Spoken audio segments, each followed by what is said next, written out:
Olá pessoal, sejam bem-vindos à nossa aula 4, onde estudaremos sobre a unidade central de processamento. Essa nossa aula 4, ela será a nossa última aula assíncrona da unidade 1. Nessa unidade 1, estamos estudando a evolução e a arquitetura dos computadores.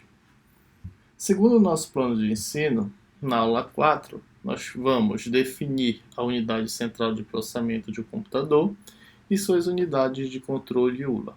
Vamos apresentar o fluxo de transmissão e processamento de dados para que o processador consiga realizar as suas instruções, processar as suas instruções. Pois bem, relembrando, na unidade 1, nós começamos definindo o conceito de computador e vimos, segundo a visão de Joe von Neumann, uma arquitetura genérica de um computador. Nós já aprendemos que um computador é formado por 4 dispositivos: dispositivo de entrada, saída, processamento e memória. Em aulas anteriores, nós já estudamos os diferentes tipos de dispositivo de entrada e já aprendemos que eles são utilizados para que o usuário possa fornecer instruções para a máquina, para o computador. Já estudamos os diferentes tipos de dispositivos de saída. Também aprendemos que esses dispositivos são utilizados para que nós, usuários, possamos perceber o resultado do processamento da máquina. E estudamos, semana passada, o dispositivo de memória. Vimos, ao estudar o dispositivo de memória, que elas podem ser classificadas em memória volátil e memória não volátil. A volatilidade da memória é definida pela capacidade de armazenar informação na ausência ou presença de energia. Uma memória volátil, no caso, é aquela que só consegue armazenar informação enquanto houver energia alimentando essa memória.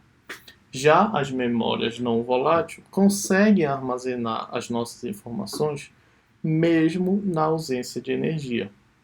Essas memórias são importantes porque elas permitem duas coisas diferentes, né? A memória não volátil permite que a gente guarde as informações e possa desligar a máquina, a bateria possa acabar e ainda assim as nossas informações estarão lá, porque ela não depende de energia para manter a informação salva, a informação persistida. Já a memória volátil, elas têm a sua parcela de importância, apesar de perderem todas as informações se acabar a energia, se a gente desligar a máquina, mas ela tem a sua parcela de importância em relação à velocidade, né? Essas memórias voláteis, elas costumam ser mais velozes do que as memórias não voláteis. E essa velocidade é muito importante porque ela reduz um problema que a gente encontra aqui no dispositivo de processamento, aqui na nossa unidade central de processamento, que é a nossa CPU, que é o que nós vamos estudar na aula de hoje. Nós vamos ver que essa CPU ela trabalha num ritmo muito acelerado. Só que para ela trabalhar, ela precisa das informações que estão na memória. Ou seja, as informações que estão na memória precisam ser transmitidas para a unidade central de processamento. Só que como ela trabalha muito rápido, ela não pode ficar esperando que essa mensagem seja transmitida. Então é aqui que entra a importância da memória volátil. Por serem mais rápidas do que a memória não volátil, ela consegue acelerar esse processo de transmissão aqui. E aí o processador consegue trabalhar, esperar menos, e isso como um todo faz o desempenho do computador melhorar. Ok? Então na aula de hoje nós vamos estudar o último dispositivo da arquitetura segundo Joe von Neumann, que é justamente a unidade central de processamento. Bom, o que temos num processador? Nós vimos em aulas passadas que um processador é um hardware que se assemelha a esse chip. Isso aqui é um processador. Né? Nós vimos também que esse processador ele precisa ficar acoplado, conectado à placa-mãe do computador. E como ele trabalha muito, pessoal, é comum que ele esquente. Então ele precisa de refrigeração ou de dissipação do calor quando ele está funcionando. Então em cima desse chip que está acoplado à placa-mãe, fica um cooler, né, para dissipar o calor. Então se a gente pegar e abrir um computador, de cara assim a gente não vai ver esse processador, porque em cima dele vai ter um ventiladorzinho, um cooler, que tem a função de dissipar o calor que ele gera quando está processando. Ok? Mas isso aí é apenas para nível de curiosidade. Então o processador é um chip como esse, mas o que temos aqui dentro? Nós temos dentro desse processador a nossa UC, chamada de unidade de controle. Temos a nossa ULA, chamada unidade lógica e aritmética, e temos os nossos registradores. Ok? Além disso, esse chip, que é um processador formado por esses componentes, ele trabalha sobre uma frequência, uma referência de tempo, que a gente chama de clock. Okay? Então é o clock, é a frequência do processador que vai determinar a velocidade com que ele trabalha, com que ele consegue processar as instruções. Além desses componentes, esse chip aqui, quando estudamos memória na aula passada, nós já sabemos que aqui também está integrado as nossas memórias cache. Aí nós temos diferentes níveis de memória cache, cache L1, cache L2, até mesmo a cache L3. Essas memórias cache que estão aqui dentro também são memórias do tipo não volátil, assim como esses registradores. E por serem memórias não volátil, cada vez menores, elas têm uma velocidade maior. Quanto menor for o nível da cache, maior é a sua velocidade. Então, a memória cache L1 é uma das mais velozes, e isso é bom porque a transferência das informações entre a cache e o processador é reduzida. E aí a gente consegue fazer com que o processador trabalhe cada vez mais. Em consequência, que ele espere cada vez menos instruções chegarem para que ele comece a trabalhar. Ok? Então, na aula de hoje, nós vamos estudar esses componentes aqui, esses 4, unidade de controle. Definir conceitos, certo? Nós não vamos ver detalhes técnicos de cada um desses componentes, porque isso não é isso daí, verificar os detalhes técnicos, é o objetivo de alunos de computação. Aqui, como nós estamos estudando a introdução à ciência dos computadores para alunos externos, o que é importante saber aqui? É importante saber que existem esses componentes dentro de um processador e para que eles servem, certo? Se a gente conseguir entender isso, os nossos objetivos estão cumpridos, ok? Então é isso que nós vamos fazer. Vamos começar então pela ULA, a unidade lógica e aritmética. Esse componente, esse dispositivo do processador, tem como finalidade realizar todas as operações envolvendo cálculo. Então, as operações lógicas e aritméticas a serem realizadas pelo nosso computador são de responsabilidade da ULA, tá? E aí surge uma curiosidade, tá? Não é somente aquele cálculo que a gente abre na calculadora, não. Muitos cálculos implicitamente são realizados pelo computador, e todos eles, mesmo que não seja de conhecimento do usuário, mas todos eles, para que a máquina possa funcionar e desempenhar suas tarefas, todos os cálculos são realizados pela ULA. Por isso essa sigla, unidade, lógica e aritmética. A aritmética são aqueles cálculos, aquelas continhas que nós fazemos e resultam em números. Certo? Por exemplo, uma expressão aritmética. 2 mais 3, 5. Isso é uma expressão aritmética. Agora, o que seria a lógica? Lógica são aqueles cálculos que nós fazemos que resultam em verdadeiro ou falso. Ok? Então, por exemplo, deixa eu abrir a caneta aqui. Então, aritmética. Isso aqui é uma operação aritmética que o processador poderia fazer. 2 mais 5, 7. O resultado do processamento de adição resulta em um número. Agora, as operações lógicas, que também são de responsabilidade da ULA, são aquelas operações que resultam em verdadeiro ou falso. Por exemplo, 2 mais 5 é maior que 7. Bom, nesse caso, nós temos uma operação aritmética e lógica, porque para realizar essa operação, primeiro a gente tem que somar, que é uma operação aritmética. 2 mais 5, a Aula iria trabalhar, e o resultado é 7.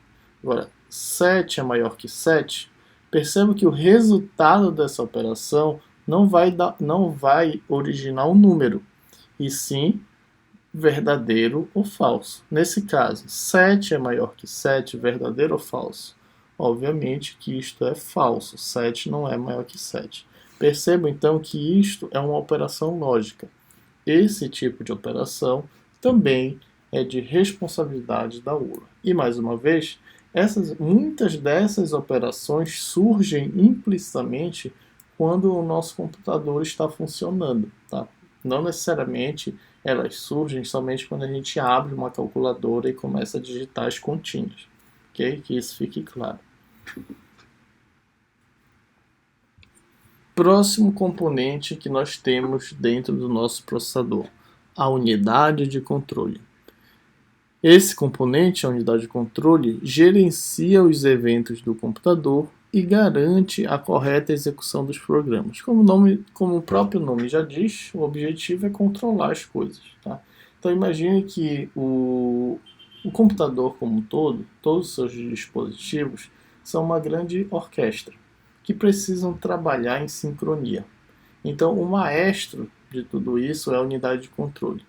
Certo? É ele que vai controlar quando alguém tem que funcionar, quando alguém tem que entregar os dados. Um exemplo clássico da unidade de controle. Nós vimos que para que o processador possa trabalhar, é necessário que a nossa memória, por exemplo, a cache L1, transmita os dados para o processador. Né? Ele precisa realizar uma operação aqui, salvar um arquivo. Então é necessário ele saber que essa instrução vai ser executada e qual arquivo vai ser salvo. Então essas instruções ele tem que buscar. Então quem vai determinar quando buscar, o que buscar e onde buscar, por exemplo, é a unidade de controle, é o nosso maestro. Então, olha, vá lá na cache L1, pegue o dado que está no endereço fulano de tal e traga para cá. Tá? Então, pegue esse endereço, o resultado desse processamento, guarde bem aqui. Então, quem vai determinar quando fazer, o que fazer e como fazer é a unidade de controle. O objetivo dela é orquestrar o funcionamento do processador. Okay? Num termo bem genérico, a definição é esta. Agora, claro que tecnicamente essa orquestração tem uma série de implicações de gerenciamento, uma série de implicações de conhecimento computacional que não vem ao caso para o nosso estudo aqui de introdução. Okay?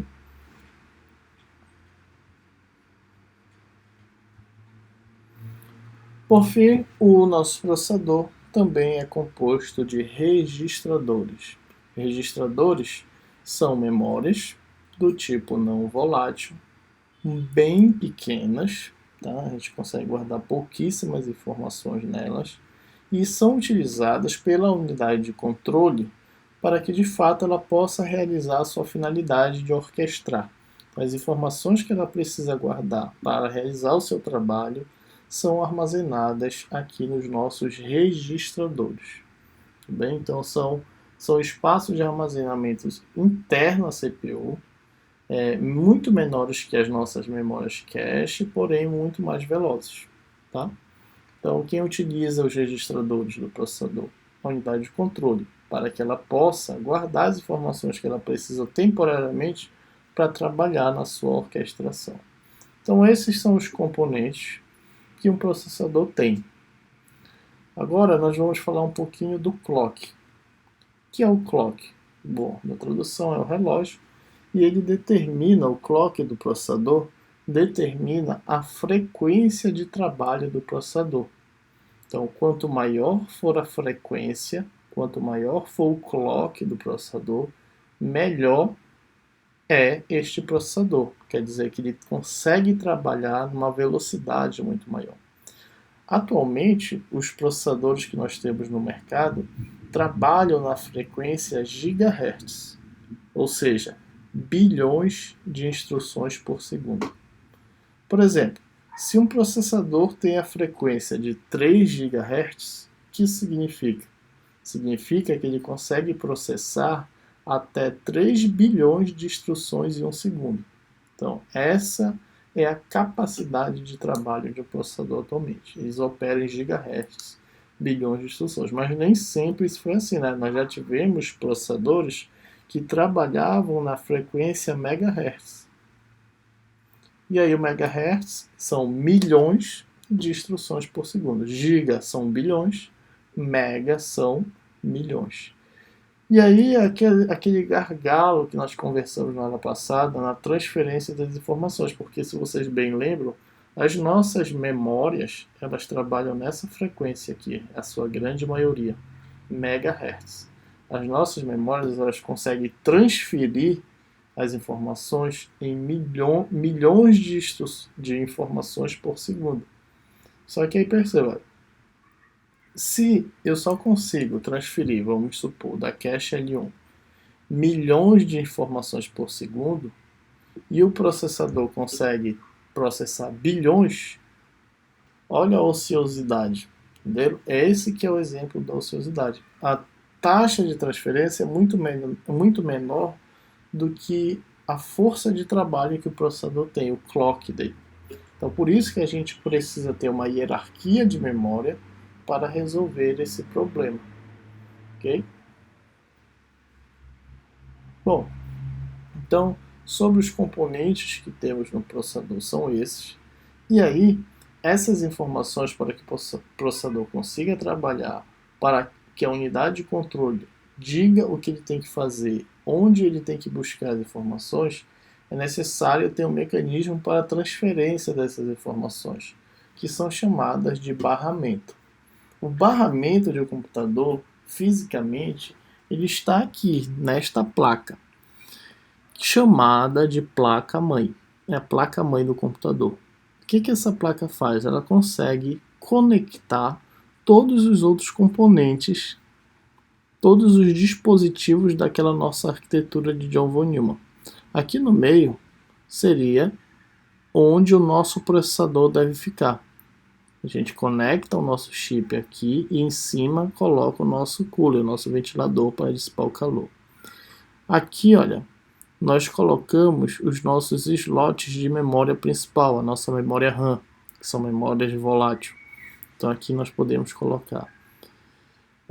Também temos o encaixe, aqui é SATA, para conectar a nossa memória secundária, que é o nosso disco rígido ou o nosso SSD.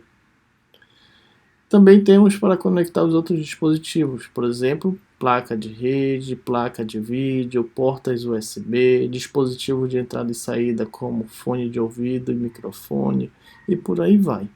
Tá? Então percebam que o objetivo dessa placa é sair conectando todos os outros dispositivos, todos os dispositivos do computador.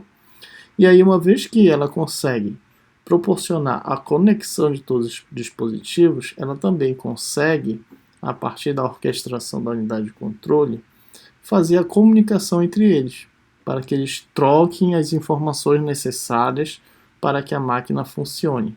Então, esses meios de troca de informação são chamados de barramento.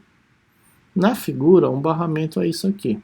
Né? Nós temos o processador, as nossas memórias e os nossos dispositivos de entrada e saída. Então eles precisam conversar, eles precisam se conectar. Então os barramentos existem para isso. E aí nós temos 3 tipos de barramento que a unidade de controle vai orquestrar. Barramentos de endereço, para saber onde encontrar ou onde guardar as informações. Barramento de dados, para saber o que encontrar ou o que guardar. E barramento de sinais de controle, para saber quando buscar ou quando guardar. Então, o barramento de endereços é para saber onde. O de dados é para saber o que. E o de controle, quando. Tá? Então, esses três barramentos são importantes, as informações vão ser trafegadas por aí, e com a orquestração da unidade de controle que fica aqui dentro do processador, essas informações vão ser trocadas no momento correto para que a máquina funcione de forma harmônica, né? E a gente consiga utilizar o nosso computador da melhor forma possível. Muito bem, então sobre o processador é isso. Para finalizar, eu trouxe aqui dois exemplos de mercado de processador para que a gente consiga entender as informações que devem ser avaliadas nele. Tá? Então aqui, por exemplo, nós temos um processador Core i5, é o nome dele. Esse i5 ele é de uma fabricante chamada Intel. Tá? Aqui a gente consegue identificar a geração do computador, mas aqui embaixo é o que interessa, que eu quero mostrar para vocês. Olha, aqui a gente consegue verificar a velocidade do processador. O que determina a velocidade do processador? É a sua frequência. Ou seja, aqui nós estamos vendo a especificação do clock, né, que determina a velocidade de trabalho. Olha, esse processador ele trabalha a uma frequência de 2.9 GHz. O que isso quer dizer? Que ele consegue processar até 2.9 bilhões de instruções por segundo. Além disso, uma outra coisa muito importante que a gente deve avaliar no processador é isso aqui: a quantidade de processadores, que é a quantidade de núcleos que ele tem. Né? Então, dependendo da quantidade de núcleos, quer dizer que a gente vai ter a possibilidade de paralelizar as nossas tarefas, as nossas informações. Então, nesse caso, esse processador aqui só tem um núcleo. E aqui, olha, quanto maior for a frequência e maior for o número de núcleos, maior vai ser o preço desse processador. Então percebam que com essa frequência e essa quantidade de núcleos, nós temos um processador de R$ 969. Agora olhem esse outro, um processador Intel Core i7. A frequência, a velocidade dele, o clock é de 3.7 GHz. Ou seja, até 3.7 bilhões de instruções por segundo. E o número de núcleos, a quantidade de processadores que ele vai ter, são 6. Como eu falei, quanto maior a velocidade, maior for a quantidade de núcleos, maior vai ser o preço. Olha a diferença. Esse processador, além disso, já está custando R$ 2.398,46. Então percebam a diferença, né? Obviamente, quanto mais caro, melhor é o seu processador. Agora, uma coisa importante também que você deve reparar é a socket da CPU. O que isso quer dizer? Se ele é compatível ou não com a sua placa-mãe. Tá? Olha, o modelo de socket da sua CPU é esse aqui. Aí você vai ver da sua placa-mãe para saber se ele encaixa aqui e consegue funcionar. Porque se ele não for compatível, você pode se dar mal ao comprar, certo? Ou você vai ter que trocar o processador ou trocar a placa-mãe. Então tem que sempre observar isso aqui, a compatibilidade do processador com a sua placa-mãe. Ok, pessoal, sobre noções de processador no computador é isto. Eu já disponibilizei lá no nosso ambiente, no SIGA, a lista de exercícios dessa unidade. Façam, entreguem na data combinada e até a nossa próxima unidade.